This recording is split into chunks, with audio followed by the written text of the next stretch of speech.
राधा वल्लभ श्री नाम श्रीवचन सोनक जी कहते हैं शतानिक राजा यति बुढ़ापा लेकर वहाँ से अपने नगर में आए और अपने ज्येष्ठ एवं श्रेष्ठ पुत्र यदु से इस प्रकार बोले। यति ने कहा, तात कवि पुत्र शुक्राचार्य के साप से मुझे बुढ़ापे ने घेर लिया। मेरे शरीर में झुर्रियाँ पड़ गई और बाल सफ़ेद हो गए, किंतु मैं अभी जवानी के भोगों से तृप्त नहीं हुआ हूँ। यदो तुम बुढ़ापे के साथ मेरे दोषों को ले लो और मैं तुम्हारी जवानी के द्वारा विषयों का उपभोग करूँगा।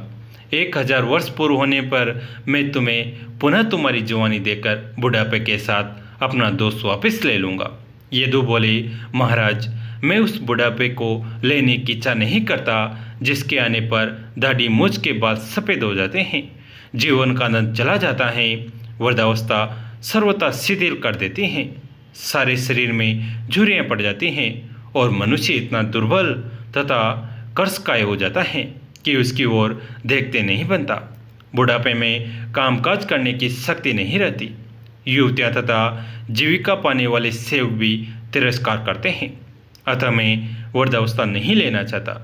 धर्मज्ञ नरेश्वर, आपके बहुत से पुत्र हैं जो आपको मुझसे भी अधिक प्रिय हैं। अतः बुढ़ापा लेने के लिए आप अपने किसी दूसरे पुत्र को चुन लीजिए। यति ने कहा, तात तुम मेरे हृदय से उत्पन्न और पुत्र होकर भी मुझे अपनी युवावस्था नहीं देते हो, इसलिए इस पाप के कारण तुम्हारी संतान मामा के अनुचित संबंध द्वारा उत्पन्न होकर दुष्प्रजा कहलाएगी। अब उन्होंने तुरुसु को बुलाकर कहा, तुरुसु तुम बुढ़ापे के साथ मेरा दोस्त ले लो। बेटा मैं तुम्हारी जवानी से विषयों का उपभोग करूँगा। 1000 वर्ष पूर्ण होने पर मैं तुम्हें जवानी लौटा दूंगा और बुढ़ापे सहित अपने दोषों को वापस ले लूँगा।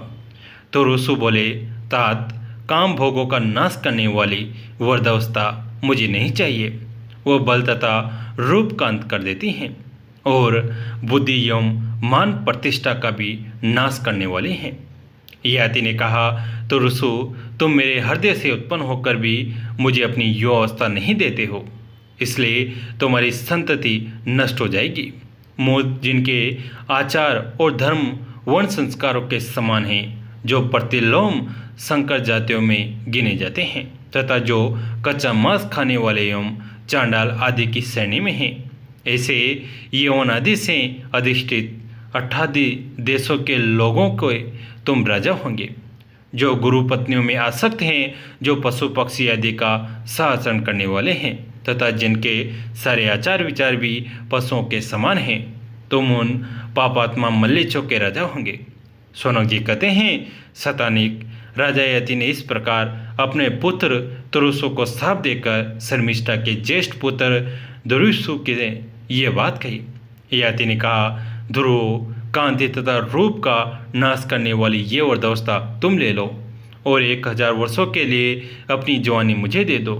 1000 वर्ष पूर्ण हो जाने पर मैं पुनः तुम्हारी जवानी तुम्हें वापस दे दूंगा और बुढ़ापे के साथ अपना दोस्त भी ले लूँगा।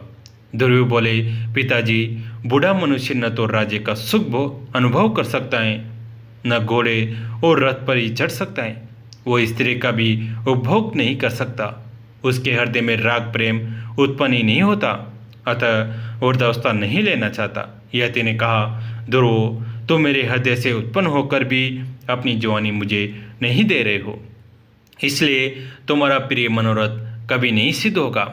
जहाँ घोड़े जुते हुए उत्तम रथों, घोड़ों, हाथियों, पिटकों, पालकियों, गधों, बकरों, बैलों और शिविका आदि की भी गति नहीं है, जहाँ प्रतिदिन केवल नाव पर ही बैठकर घूमना फिरना होगा, ऐसे पंचनद के निचले प्रदेश में तुम अपनी संतानों के साथ चले जाओगे और वहाँ तुम्हारे वंश के लोग राजा नहीं भोज कहलाएंगे।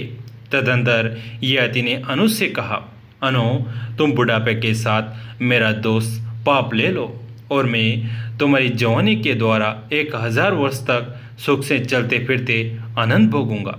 अनु बोले, पिताजी बूढ़ा मनुष्य बच्चों की तरह समय में भोजन करता है, अपवित्र रहता है तथा समय पर अग्निहोत्र आदि कर्म नहीं करता, अतः वैसी वृद्धावस्था को मैं नहीं लेना चाहता। याते ने कहा, अनो, तुम मेरे हृदय से उत्पन्न होकर भी अपनी युवावस्था मुझे नहीं दे रहे हो और बुढ़ापे के दोष बतला रहे हो। अतः तुम वृद्धावस्था के समस्त दोषों को प्राप्त करोगे और तुम्हारी संतान जवान होते ही मर जाएगी तथा तुम भी बूढ़े जैसे होकर अग्निहोत्र का त्याग कर दोगे। तत्पश्चात याति ने पुरुष से कहा, पुरो, तुम मेरे अत्यधिक प्रिय पुत्र हो, गुणों में तुम श्रेष्ठ होगे। तात मुझे बूझने घेर लिया, सब अंग हरिया पड़ गई और सिर के बाल सफ़ेद हो गए। बुढ़ापे के ये सारे चिन्ह मुझे एक ही साथ प्राप्त हुए हैं। कवि पुत्र शुक्राचार्य के हिसाब से मेरी यह दशा हुई है, किंतु मैं जवानी के भोगों से अभी तृप्त नहीं हुआ हूँ। पुरो, तुम बुढ़ापे के साथ मेरे दोष पापों को सह लो और मैं तुम्हारी युवावस्था लेकर उसके द्वारा कुछ काल तक विषयों का उपभोग करूँगा। 1000 वर्ष पूर्ण होने पर मैं तुम्हें पुनः तुम्हारी जवानी दे दूंगा और बुढ़ापे के साथ अपना दोष ले लूँगा। शौनक जी कहते हैं, याते के ऐसा कहने पर पुरो ने अपने पिता से विनयपूर्वक कहा, महाराज, आप मुझे जैसा आदेश दे रहे हैं आपके उस वचन का मैं पालन करूँगा। गुरुजनों की आज्ञा का पालन मनुष्यों के लिए पुण्य, स्वर्ग तथा आयु प्रदान करने वाला है। गुरु के ही प्रसाद से इंद्र ने तीनों लोगों का शासन किया है। गुरु स्वरूप पिता की अनुमति प्राप्त करके मनुष्य संपूर्ण कामनाओं को पा लेता है। राजन, मैं बुढ़ापे के साथ अपना दोष ग्रहण कर लूँगा। आप मुझसे जवानी ले लें और इच्छानुसार विषयों का उपभोग करें। मैं वृद्धावस्था से आच्छादित हो आपकी आयु एवं रूप धारण करके रहूँगा और आपको जवानी देकर आप मेरे लिए जो आज्ञा देंगे उसका पालन करूँगा। शौनक जी कहते हैं, शतानेक पुरु के ऐसा कहने पर राजर्षि याति ने महान वर्तपरायण शुक्राचार्य का स्मरण कर अपने महात्मा पुत्र पुरु के शरीर में अपनी वृद्धावस्था का संक्रमण कराया और उसकी युवावस्था स्वयं ले ली। नूस के पुत्र नरश्रेष्ठ याति ने पुरु की युवावस्था से अत्यंत प्रसन्न होकर अभिष्ट विषय भोगों का सेवन आरंभ किया। उन राजेंद्र की जैसी कामना होती, जैसा उत्साह होता और जैसा समय होता, उसके अनुसार वे सुखपूर्वक धर्मानुकूल भोगों का उपभोग करते थे। वास्तव में उसके योग्य वे ही थे। उन्होंने यज्ञों द्वारा देवताओं को श्रद्धों से पितरों को इच्छा के अनुसार अनुग्रह करके दीन दुखियों को और मुँह मांगी भोग्य वस्तुएं देकर श्रेष्ठ ब्राह्मणों को तृप्त किया। वे अतिथियों को अन्न और जल देकर, वेश्यों को उनके धन वैभव की रक्षा करके, शूद्रों को दया भाव से लुटेरों को कैद करके तथा संपूर्ण प्रजा को धर्मपूर्वक संरक्षण द्वारा प्रसन्न रखते थे। इस प्रकार साक्षात दूसरे इंद्र के समान राजा ययाति ने समस्त प्रजा का पालन किया। वे राजा सिंह के समान पराक्रमी और नवयुवक थे। संपूर्ण विषय उनके अधीन थे और वे धर्म का विरोध न करते हुए उत्तम सुख का उपभोग करते थे। वे नरेश शुभ भोगों को प्राप्त करके पहले तो तृप्त एवं आनंदित होते थे, परंतु जब यह बात ध्यान में आती कि 1000 वर्ष भी पूरे हो जाएंगे, तब उन्हें बड़ा खेद होता था। काल तत्व को जाने वाले पराक्रमी राजा ययाति एक एक कला और काष्ठा की गिनती कर 1000 वर्ष के समय को अवधि का स्मरण रखते थे। जब उन्होंने देखा कि अब समय पूरा हो गया, तब वे अपने पुत्र पुरु के पास आकर बोले, शत्रुदमन पुत्र, मैंने तुम्हारी जवानी के द्वारा अपनी रुचि, उत्साह और समय के अनुसार विषयों का सेवन किया, परंतु विषयों की कामना, उन विषयों के उपभोग कभी शांत नहीं होती, अपितु की आहुति पड़ने से अग्नि की भांति वह अधिकाधिक बढ़ती ही जाती है। इस पृथ्वी पर जितने भी दान, जो स्वर्ण, पशु और स्त्रियां हैं, वे सब एक मनुष्य के लिए भी पर्याप्त नहीं हैं। ऐसा मानकर शांति धारण कर लेना चाहिए। पुरो, तुम्हारा भला हो, मैं प्रसन्न हूँ, तुम अपनी ये जवानी ले लो, साथ ही ये राज्य भी अपने अधिकार में कर लो, क्योंकि तुम मेरा प्रिय करने वाले पुत्र हो। शौनक जी कहते हैं, शतानेक उस समय नहुष नंदन राजा ययाति ने अपनी वृद्धावस्था वापस ले ली और पुनः अपनी व्यवस्था प्रदान कर ली।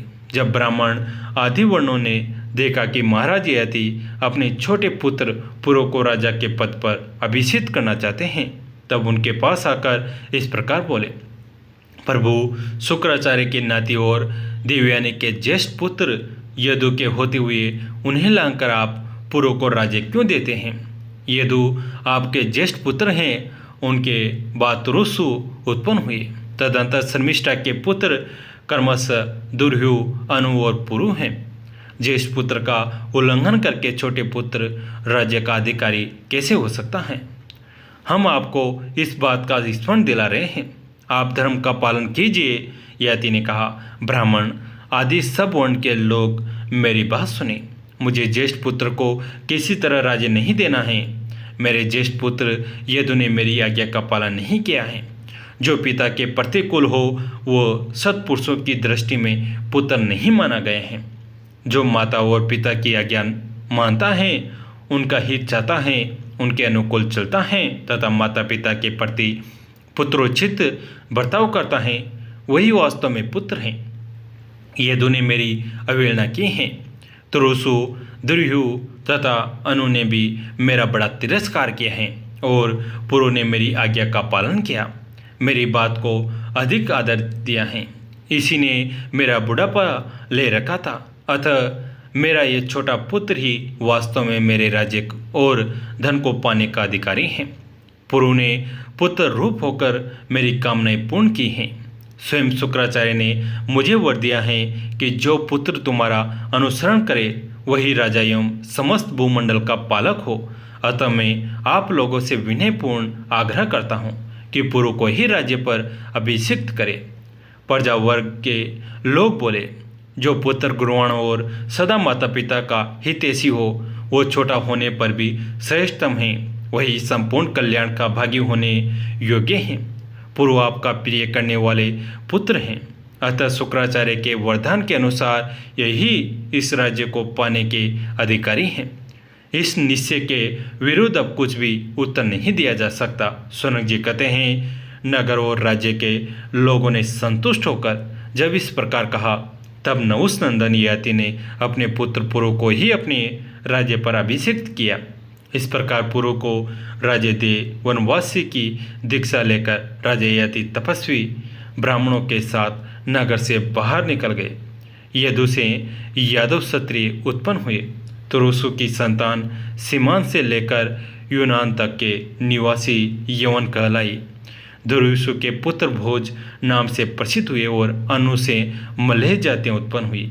राजन, पुरु से पौरव वंश चला जिसमें तुम उत्पन्न हुए हो। हजारों वर्षों से यह राज्य कुरुकुल में सम्मिलित हो गया है, अर्थात यह कुरुवंश नाम से प्रसिद्ध हो गया है। दोस्तों, कैसी लगी आज की कथा? अगर अच्छी लगी तो इसे अपने दोस्तों के साथ, फैमिली के साथ शेयर करें। कहानी अंत तक सुनने के लिए आप सभी का तहे दिल से धन्यवाद।